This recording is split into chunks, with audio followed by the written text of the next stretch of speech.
নমস্কার বন্ধুরা, কেমন আছেন সবাই? রূপকথা নতুন একটি ব্লগে আপনাদেরকে অনেক স্বাগত জানাই। ঘুম থেকে উঠে আগে রাধা মাধবকে প্রণাম করে নিচ্ছি। রাধা মাধবের প্রণাম বা আশীর্বাদ ছাড়া আমি দিনটা শুরুই করতে পারবো না। যত কাজই থাকুক না কেন, আমি রাধা মাধবের কাছে এসে আগে আশীর্বাদ নেব, একটু প্রণাম করব, ঠাকুর ঘরটা একটু দেখবো, তারপরে আমি সংসারের কাজগুলো শুরু করি।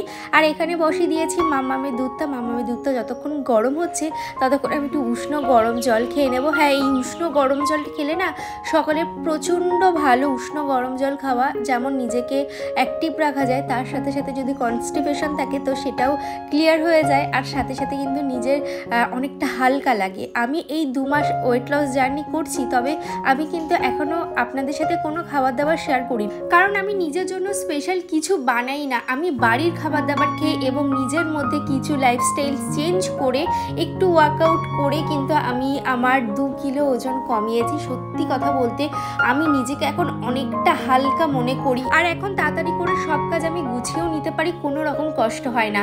আর নিজের লাইফস্টাইল যদি চেঞ্জ করা যায় না, একটু মানে খাবার দাবারের দিকে যদি একটু নজর দেওয়া যায়, এমন নয় যে আমি লাইফ থেকে আমার সব শখ বা সব খাবার দাবার আমি তুলে দিয়েছি, এমনটাও নয়।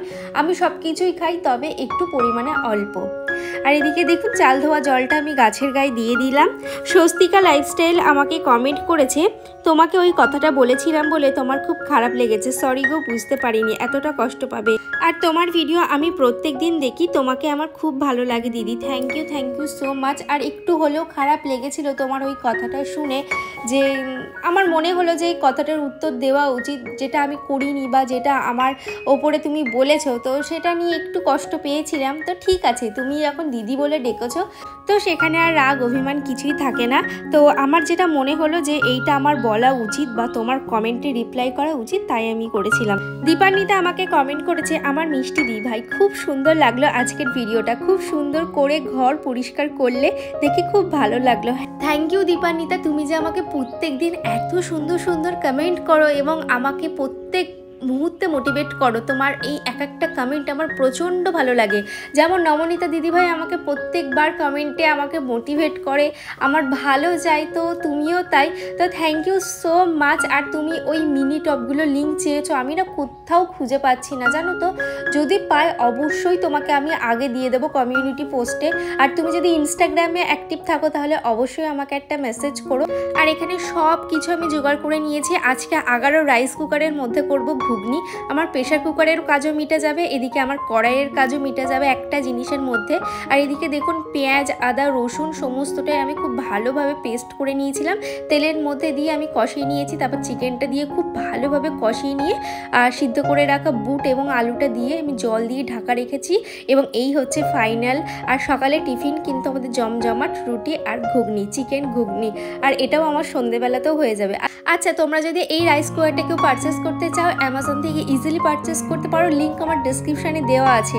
আর এদিকে একটু মুগ ডাল ভেজে নিলাম, আজকে একটু মুগ ডাল রান্না করবো, সাথে বাঁধাকপি, যেহেতু ঘুগনিটা করেছি। আর দেখুন, বেশ কিছু থানকুড়ি পাতা এনেছিল, তো সেগুলো একটু বাটা করবো। আর এই শিকড়গুলো না ফেলবো না, শিকড়গুলো রেখে দেবো, বাইরে কোথাও পুঁতে দেবো যদি হয়। তো এদিকে আমি থানকুড়িটা বেটে নিচ্ছি।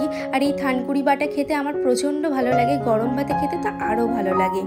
মামামের পাপা গিয়েছে একটু বাইরে, মামামের পাপার তো আবার অফিস শুরু হয়ে যাবে, সেই জন্য ভাবছি আবার সকালে উঠে রান্না বান্না সমস্তটাই আমাকে আবার একা হাতে করতে হবে। ওয়ার্ক ফর হোম থাকে তো অতটা অসুবিধা হয় না, তবে এবার থেকে অফিসটা ওপেন হয়ে যাবে, তো এবার থেকে ভোরবেলা উঠে আমার সমস্ত রান্না বান্নাগুলোও করতে হবে। যাই হোক, সাথে দিদিভাই আমাকে কমেন্ট করেছে, খুব সুন্দর, কিন্তু আমার একটা রিকোয়েস্ট আছে দিদি, তুমি ভিডিওটা একটু লং করো, তোমাকে আর তোমার প্রতিটি কাজ সব কিছুই খুব ভালো লাগে, কখন যে শেষ হয়ে যায় বুঝতে পারি না। Thank you so much. আর কতটা বড় করব বলো তো, আমার মনে হয় যদি তোমাদের বোরিং লাগে সেই জন্যই আমি বড় করি না। আর আমি না ওই 7 থেকে 9 মিনিটের মধ্যে ব্লগগুলো রাখার চেষ্টা করছি, যাতে তোমাদের একদম বোরিং না লাগে। আর তোমরা যাতে বোরিং না হও সেই জন্যই কিন্তু এত সুন্দরভাবে এডিটিং করে তোমাদের সামনে প্রেজেন্ট করা। তোমরা অনেকেই আমার এই এডিটিংয়ের টিউটোরিয়াল জানতে চেয়েছো, তো এটা না আমি কিভাবে করে বোঝাবো যে আমি কিভাবে এডিটিং করি, সেটা না আমি মুখে বলে বোঝাতে পারবো না। তবে হ্যাঁ, 10,000 সাবস্ক্রাইবার হয়ে গেলে আমি আপনাদের সামনে আসবো লাইভে, এবং সেখানেই আমি দেখাবো কিভাবে আমি এডিটিংটা করি। তো তাড়াতাড়ি করে যারা সাবস্ক্রাইব এখনও করোনি অবশ্যই সাবস্ক্রাইব করে দাও, এবং তাড়াতাড়ি করে আমার 10,000টা পূরণ করে দাও। আমার একটা অ্যাচিভমেন্ট বলতে পারবে। আর ওদিকে দেখুন আমি কিন্তু মাছটাকে খুব সুন্দর করে ম্যারিনেট করে রেখেছি ধনেপাতা, কাঁচা লঙ্কা এবং রসুন দিয়ে। ওটা হচ্ছে ভেটকি মাছ, আজকে ভেটকি মাছের কাটলেট বানাবো সন্ধেবেলাতেই, সেই জন্যই আর কি। আর এদিকে দেখুন ঘরদোরগুলোও মুছে নিচ্ছি। লিপি দিদিভাই আমাকে কমেন্ট করেছে, কেমন আছো দিদিভাই? দুদিন থেকেই ভিডিও দেখতে পারিনি, বাবার বাড়ি এসেছিলাম, মায়ের শরীরটা একটু খারাপ ছিল, তাই সব মিলিয়ে ভিডিওটা দারুণ। ঠিক আছে, থ্যাংক ইউ সো মাচ। এবং কাকিমা কেমন আছে? এবং কাকিমা যেন তাড়াতাড়ি সুস্থ হয়ে যায়, তো মায়ের দিকে লক্ষ্য রাখো, ভিডিও পরেও দেখা যাবে, এবং তুমিও সুস্থ থেকো। সকাল সন্ধে ডেলি ব্লগ অ্যাকাউন্ট থেকে দিদিভাই আমাকে কমেন্ট করেছে, রূপকথা কেমন আছো? অনেক দিন পর আবার কমেন্ট করলাম, খুব ভালো লাগলো। তোমার ঘর বাড়ি পরিষ্কার করা, তুমি খুব সুন্দরভাবে পরিষ্কার করো। আর মাম্মাম সোনা কেমন আছে গো? মাম্মাম ভালো আছে, থ্যাংক ইউ সো মাচ। তুমি এতদিন পরে কমেন্ট করেছো, আমার খুব ভালো লাগলো।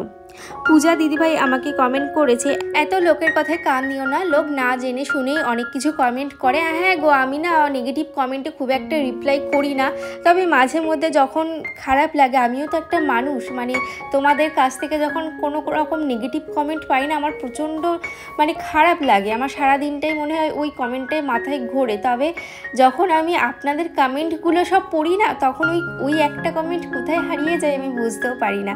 তো যাই হোক, সব মিলিয়ে মিশিয়ে একটা পরিবার, খারাপ মন্দ সবই থাকবে, রাগ অভিমান সবই থাকবে, তো এই না হলে একটা পরিবার। দুপুরবেলা স্নান টান করে খাওয়া দাওয়া করে একটু ঘুমিয়ে পড়েছিলাম, বিকালে এসে এই জামা কাপড়গুলো নিয়ে এখন বসেছি ভাঁজ করার জন্য। তোমরা আমার নাইটি কালেকশন অনেকেই জানতে চেয়েছো, অবশ্যই দেখাবো গো। আর এই লাল কাপ্তানটা আমি রিসেন্ট কিনেছি, কেমন হয়েছে জানিও। আর এদিকে দেখুন কাটলেটগুলো আমি খুব সুন্দরভাবে কোটেন করে নিয়েছি, এবার তেলে ভেজে নেবো এক একটা করে। আর হ্যাঁ, এটা সাদা হয়েছে কেন বলো তো, আমি ওটস দিয়ে কোটেন করেছি, আমি বিস্কিটের গুঁড়োটা ইউজ করিনি, কারণ মাম্মাম খাবে, আর তাছাড়া আমার কাছে ছিলও না। তাহলে চলুন আজকের মতন এত দূরই, দেখা হচ্ছে নেক্সট ব্লগে, টাটা।